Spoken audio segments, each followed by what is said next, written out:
Want to stop juggling spreadsheets, calendars, and a dozen apps just to run your rentals? Lodgify makes it easy. It's an all-in-one toolkit for hosts. Build a direct booking website, automate guest messaging, and keep all your channels in sync. Running your rental business your way has never been simpler. And for Good Morning Hospitality listeners, you can get 20% off any yearly plan with code GMH20. Just check the link in the show notes to get started today. How many tabs do you guys have open right now? Oh, like at least 30, maybe more? Definitely a lot. Too much. Yeah, it's tough to keep up with them all. Why is there not a solution that we can put everything within one roof on one tab? I mean, I feel like it's just kind of difficult. There's a lot of Yeah. components going on. Yeah. A lot of moving pieces, I would say. Have you guys heard of Hospitality Hub? No, what's that? No. Thanks to our sponsor, TravelNet, you can now integrate the best solutions into Hospitality Hub, a single tool within the award-winning Track software. Optimize and integrate with Hospitality Hub, the most powerful platform for property management teams. Learn more with the link in our show notes. Welcome to Good Morning Hospitality, your one-stop shop for the latest news, noteworthy trends, and thought-provoking discussions across the industry. From hotels and short-term rentals to all things travel and hospitality, you'll find each episode equips you with the information that you need to start your week.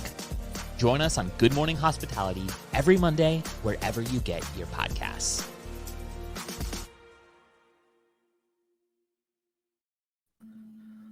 Good morning. Good morning. It's just you and me today. I It's just the two know, I of us. know.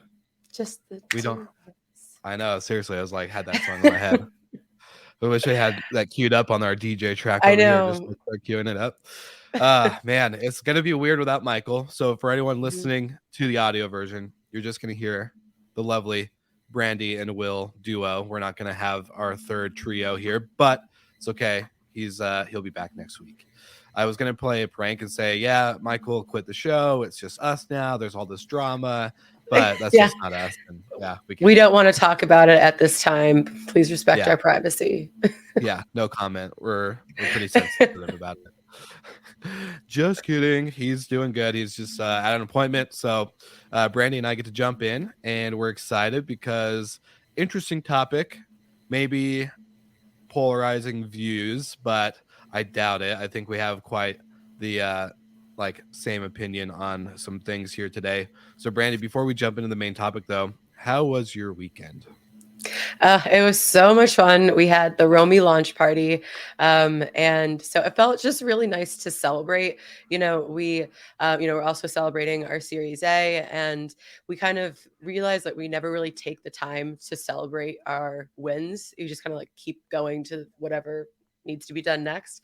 So Yeah. it felt really great to just have everyone dressed up, had the party at one of our penthouses on Miami Beach, and it was a great time. So that's why my voice is a little scratchy this morning. It was a fun weekend, but yeah, definitely potentially a nap in my future. Oh yeah, I would say so. Knowing your bedtimes that you had this weekend were Yeah. a little beyond what I would normally take in on a Friday, Saturday, but I love it. Yeah, the recovery is not as fast as it used to be. Hey, once you've crossed that 30 under 30 line, you I know. can't you can't recover like you once did. Exactly. The glory days. Well, I love it.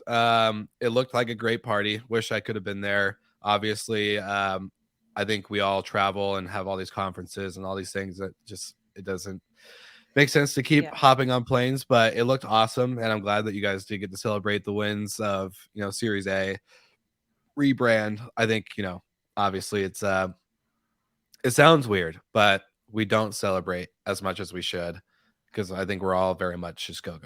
So it was cool to see that you guys got that. Yeah, thank you. Yeah. And I'm excited because we get to see each other in person, talking about travel and conferences and stuff here soon, only like a month away, go a little over a month. But I know. yeah, are you ready for Barcelona? Are you ready I'm at all? so excited. I haven't been back to Spain since I graduated, so that's probably like 8 years now. So I'm really pumped, and of course to see you and Michael in person. Yeah, of course, of course. The name, the crew, The and crew, we get to see Jamie Lane as well. So the four yeah. of us will be together, which is amazing.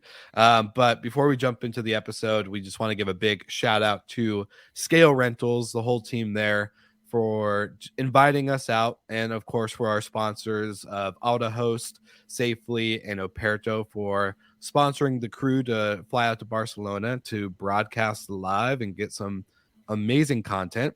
And we will include this link in the show notes. But if you're listening on the live or if you're following right now, make sure if you haven't gotten a ticket and you are planning on attending that you use code GMH10 for 10% off.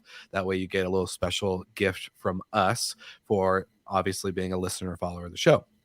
So that's our kind of a quick announcement here.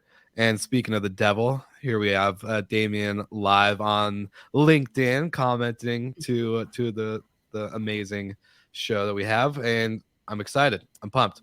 All right, Brandy. So Mhm. I think we just skip the news. There's not really any Okay, news. Let's just go in. perfect. Let's I just love that. love that for us. I think we're just Love gonna that for skip. us. Yeah. Yeah. Let's go in. Excuse me.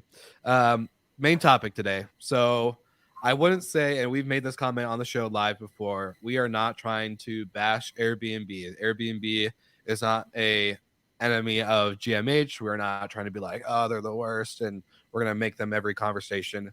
This is Good Morning Hospitality. We try to hit every kind of topic from travel to hotels and short-term rentals, but this is one that's kind of popular in our sphere, which is how now I think the mainstream media is seeing with Airbnb stock dropping 4.9%, a whole 4.9% drop.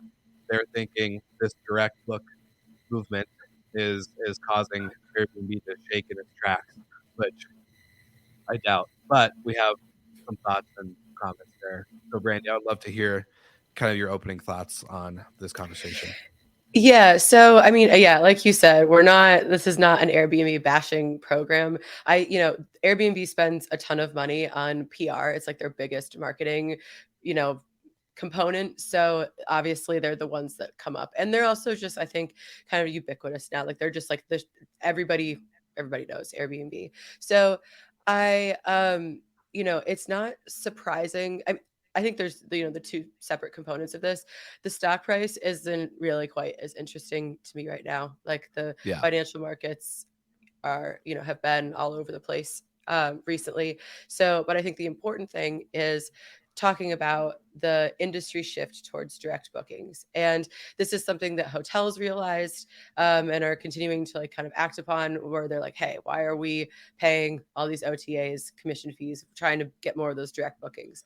I think 100%. any operator is going to be focusing on getting direct bookings. That's just like, not why would you, if you can.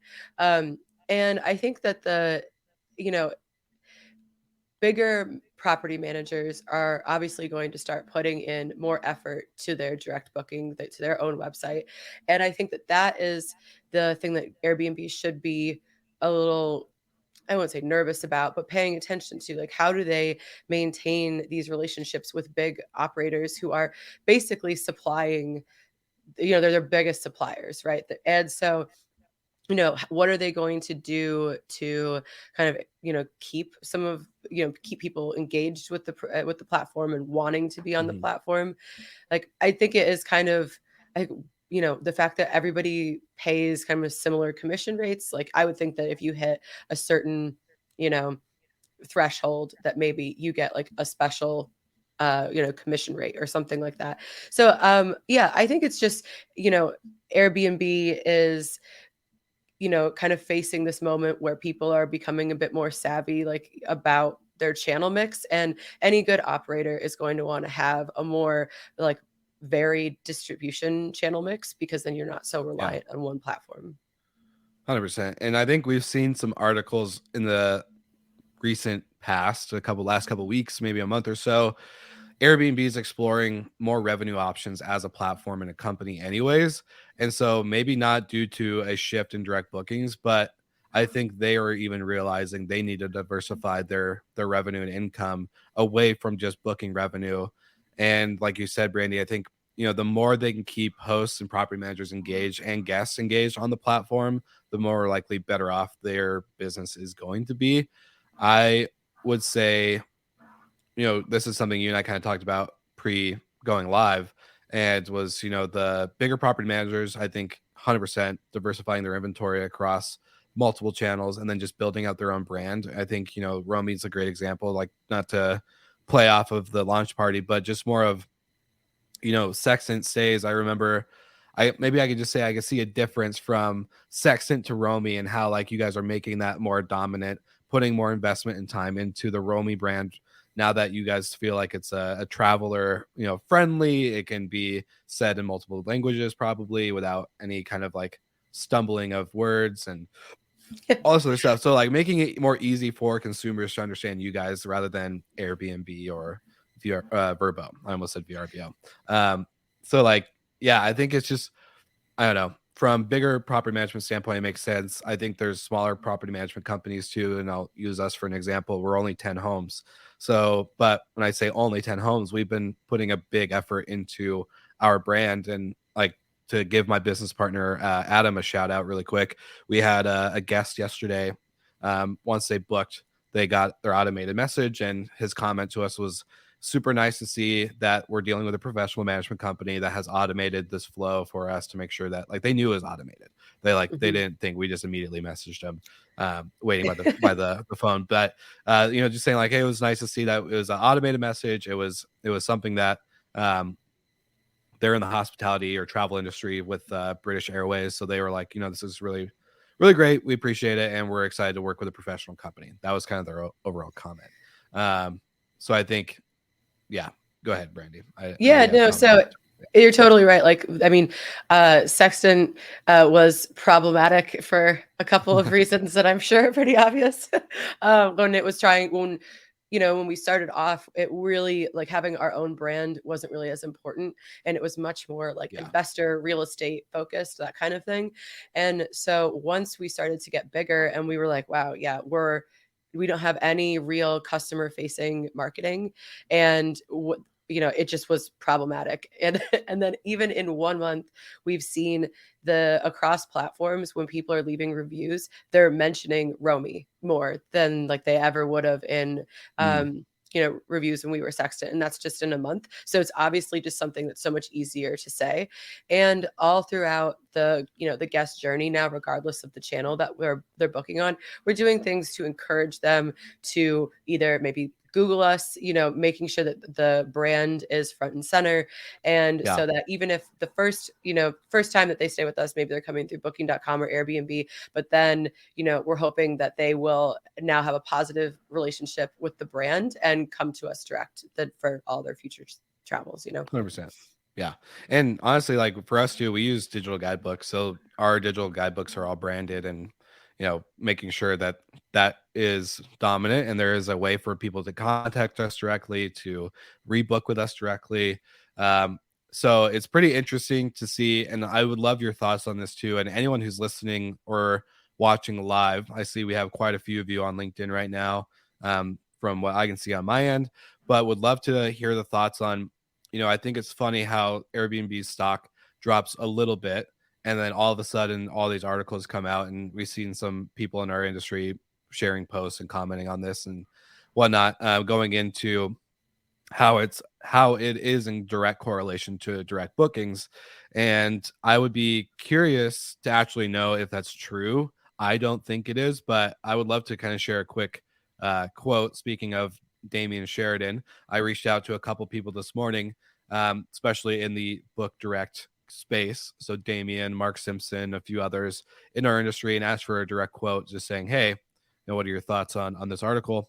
And Damian says, what surprises me most is the staggering denial in the upper echelons of Airbnb to not understand that more and more hosts will continue to explore alternative channels of distribution.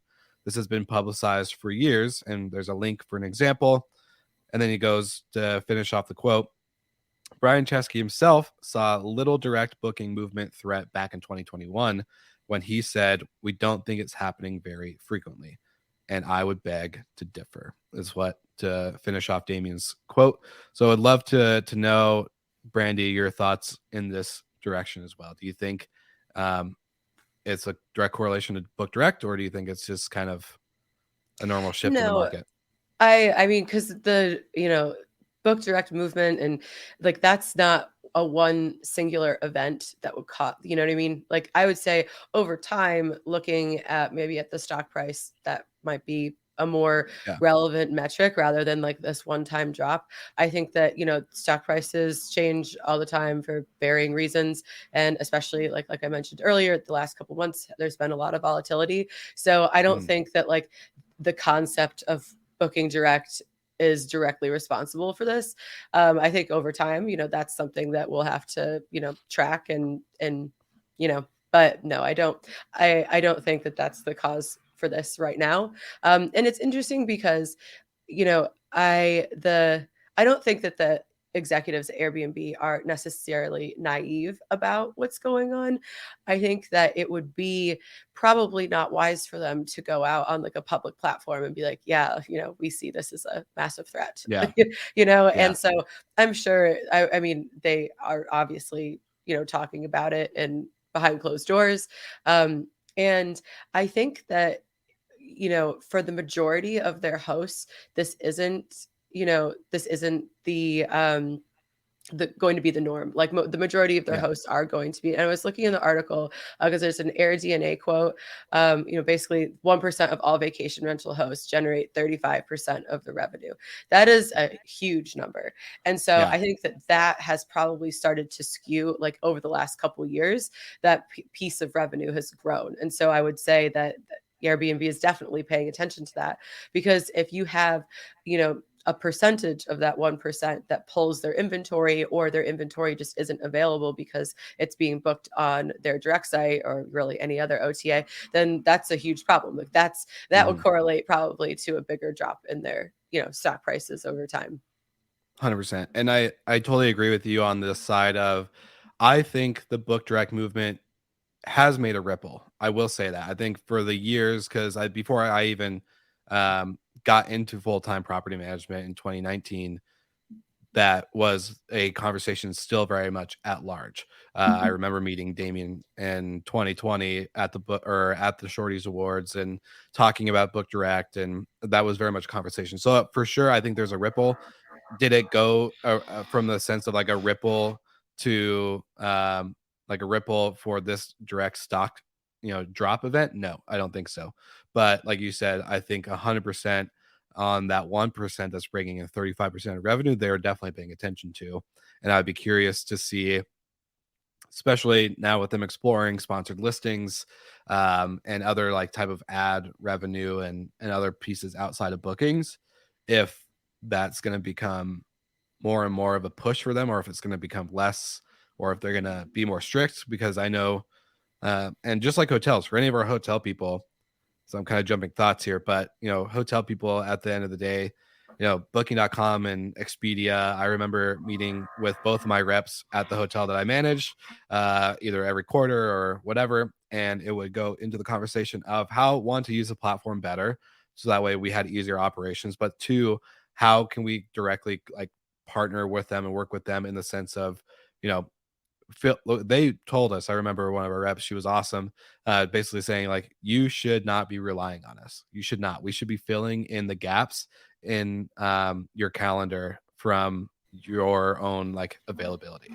So that was one, a great mindset for her, but two, it definitely helped us, because then when we were talking to guests, when we were training our front desk agents to go into, guest turnover from OTA to direct, how can you incentivize properly? What's the information you can do? How can you make it not a sales pitch, but more natural, and especially for our repeating guests and stuff like that. So I think there's definitely a lot of ways to kind of finish off this slide. I think just more of to naturally do it without pushing and upsetting the OTA as a partner and as a distribution platform, but just the natural progression of a guest. If they stayed with you once or twice, especially at a vacation rental, why not get them booked direct and have that experience? It'll be like really easy and hospitable, where it's like, Yeah. this is Canali, welcome back. We're so excited. Like your family vacation every year. What can we do for you? Anything you want to do special? What have you not done on your list? Blah, blah, blah. Like just making it more of a hospitality experience, I think is the right phrase. But yeah. Yeah, I've also heard Airbnb's tried to get people to, exclusively commit to listing on their site. And I highly doubt that will, be a reality, because I don't think any property manager is going to do that. Yeah. But I think that's you can definitely tell that they are aware that this is happening, because those rumblings have occurred. So yeah, I think it's really interesting, because where the hotel industry has been, Expedia and Booking.com, these companies have been around for a long time. Hotels have already kind of figured out the game, the relationship, and all that. Whereas, the STR, like these platforms have really kind of they're like in their heyday of that right now. Right. So I think, Airbnb is a relatively young company. So it's kind of finding out what the hotel OTAs have been finding out over the last decade, really. So it's no surprise to see things like sponsored listings. Like you're going to see, there's reasons why Expedia does things the way it does, is because it's been working. Yeah, 100%. And I would be really curious from, I don't know, from the standpoint of Airbnb, how long is this, I guess, conversation going to be? I know it's always going to be at the forefront of the industry, but I think, as we talked about last week, we talked about how the hotel industry, or the hotel segment and the vacation rental segment, have always kind of been at odds. And now it's like, okay, well, we've obviously seen that vacation rentals do some stuff better and have like the more flexibility, and kind of the amount of growth that we've had in the last 2 years has been insane, to how hotels have had that standardized process, and they've already kind of worked out a lot of these issues that we're facing now, especially when it comes to OTAs. It's very interesting. And to, kind of just riff off of what we said last week, I think it's a false narrative of like hotels versus short-term rentals. I think we're both learning, right, that there are so many different pieces that go into our different segments that make us very complementary to each other rather than differentiators. And so I'd be curious to see how companies like Romy, how other companies in your guys' same like urban operator, multifamily building, handles this type of stuff, as you guys are a big leader in inventory for platforms like Airbnb and Vrbo and Expedia, etc., to then how that ripple kind of shift happens down to property managers of our size. We're single family homes. We're only 10. We have like 5 or 6 new contracts in the pipeline. So like, as we're slowly scaling and going in that route, how your guys' effect with the massive amount of inventory, makes that kind of impact on the platforms and the directions they go. Yeah, it's funny, because I always kind of joke around about how, we'll have, especially in the early days, like potential landlords, or now just like people that aren't super familiar with our industry. They'll be like, so how are you competing with Airbnb? And I would just be like, oh my God, this person has no idea how this industry works, which is fair. Like we're so deep in it. And then when we announced the rebrand, the TechCrunch article headline was like, Romy raises $14 million to take on Airbnb. And I was like, oh my God. And but the thing is like, for all my kind of like scoffing at that, it is kind of true, and it's becoming, I think the larger you are, especially, and not that smaller operators can't, have a robust direct booking program, but the bigger we get, the more we are kind of in competition. And it's more about, relentlessly trying to get direct bookings, because when we're going through financial statements. We just had our Q1 leadership meeting. We're going through all of these things, and you can see like a massive line item on the P&L is the channel commissions. And we're like, think about what we could be doing with that money. Like, and the article also makes the comment like how the hosts are charging more on Airbnb and like charging less Yeah. on their own website. It's like, obviously, Yeah. because, and there was a while where we weren't as like aggressive with that, but yeah, of course you're going to want, because you have a 15, 17, 20% commission. That's Yeah. 20% of the booking money is not coming back to you.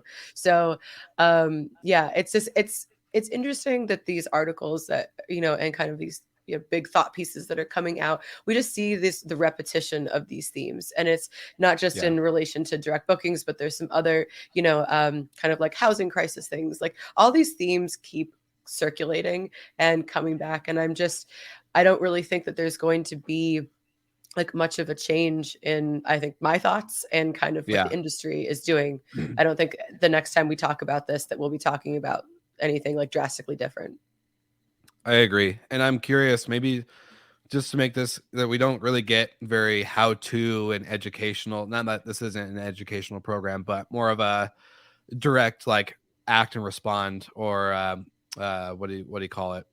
Kind of a response call to action type deal. Hmm. But if anyone listening today is hearing the conversation about your line item of OTA spend for Q1 and talking about like how you guys could use that money, if you had full control and you had all that money to spend today, Brandy, as COO of Romy, where would you put that money into your guys' business if you didn't have to give it to the OTAs?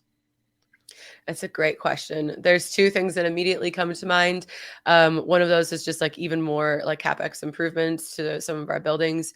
Those, I mean, things are really expensive now. So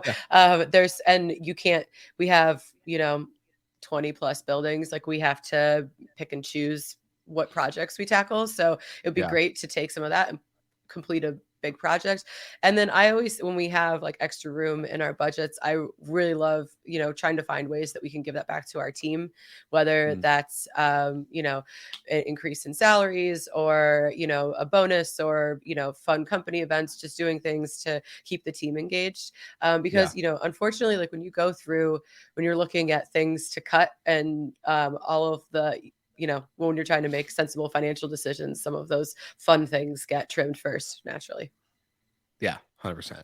Yeah, I'm actually surprised by the answer, because I thought maybe you'd be like, oh, we'd be like doing more brand marketing or some other stuff like that. But no, those are both great answers, and I think from a lot of people who watch this show, who listen, I know are very much culture driven, very much leadership driven, where projects and things like that for the properties and the homes themselves is great, but the team part, especially in these times where it is very hard to find good, loyal, driven, self-starter kind of staff and team members, to not just say like they're employees, but to actually, I love the word team, because I think it definitely kind of breaks down like that barrier of I'm your employer, and like yes, there is that relationship, like I'm your boss and you're here for a specific job or duty, but adding it into more passion driven, more purpose driven, if maybe not passion. It's hard to be passionate cleaning toilets, but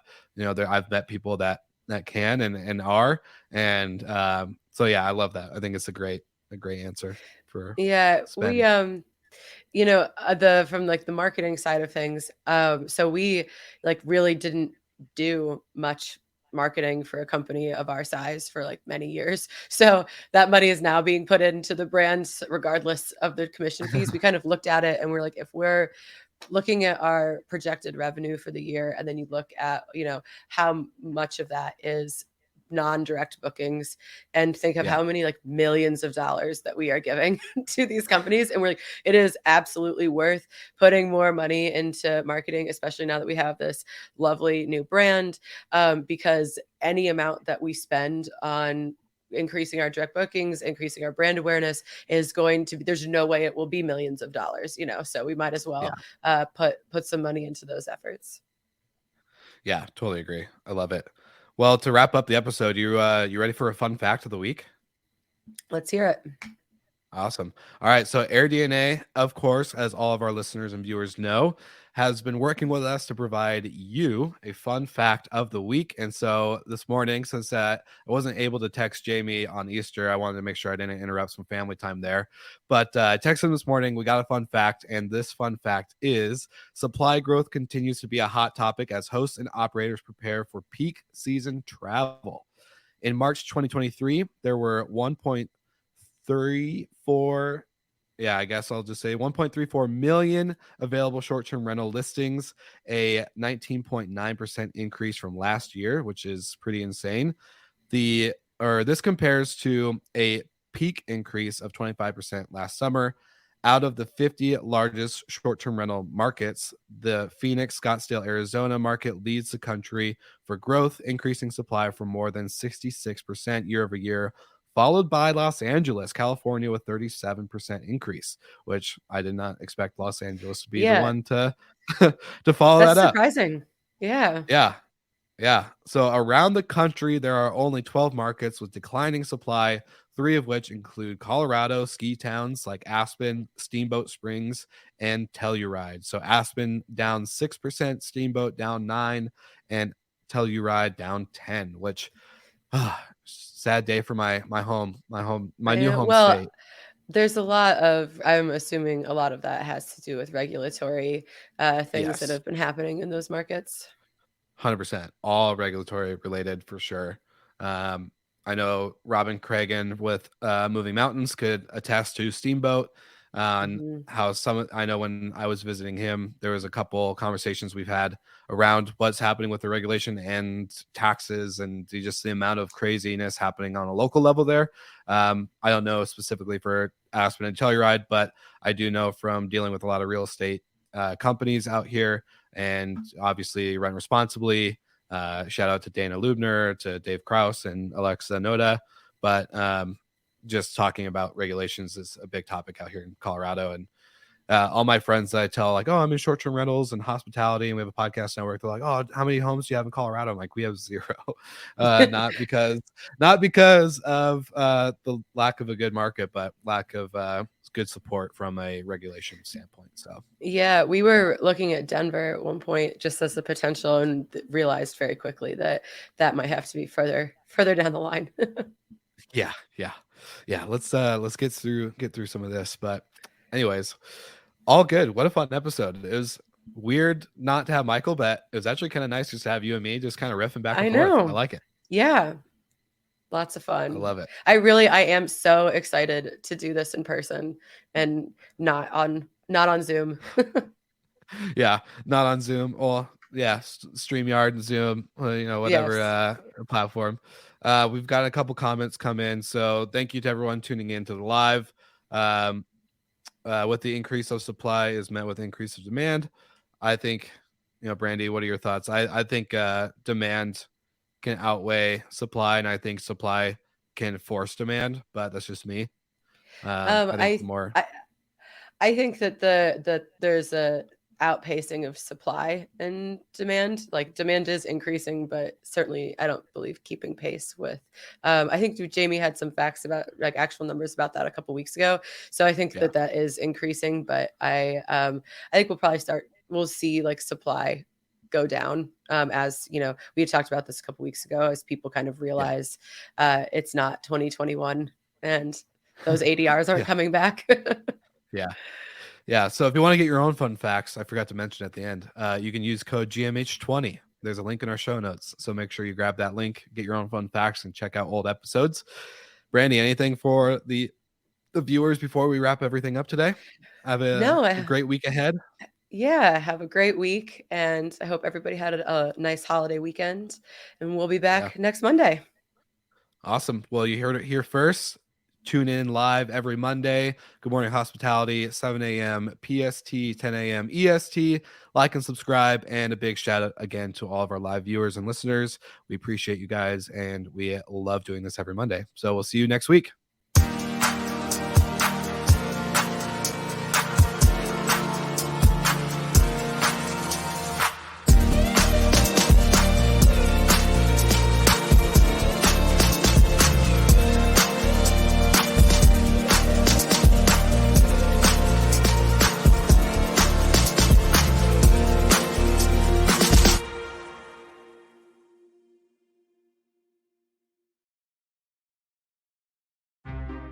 Want to stop juggling spreadsheets, calendars, and a dozen apps just to run your rentals? Logify makes it easy. It's an all-in-one toolkit for hosts. Build a direct booking website, automate guest messaging, and keep all your channels in sync. Running your rental business your way has never been simpler. And for Good Morning Hospitality listeners, you can get 20% off any yearly plan with code GMH20. Just check the link in the show notes to get started today.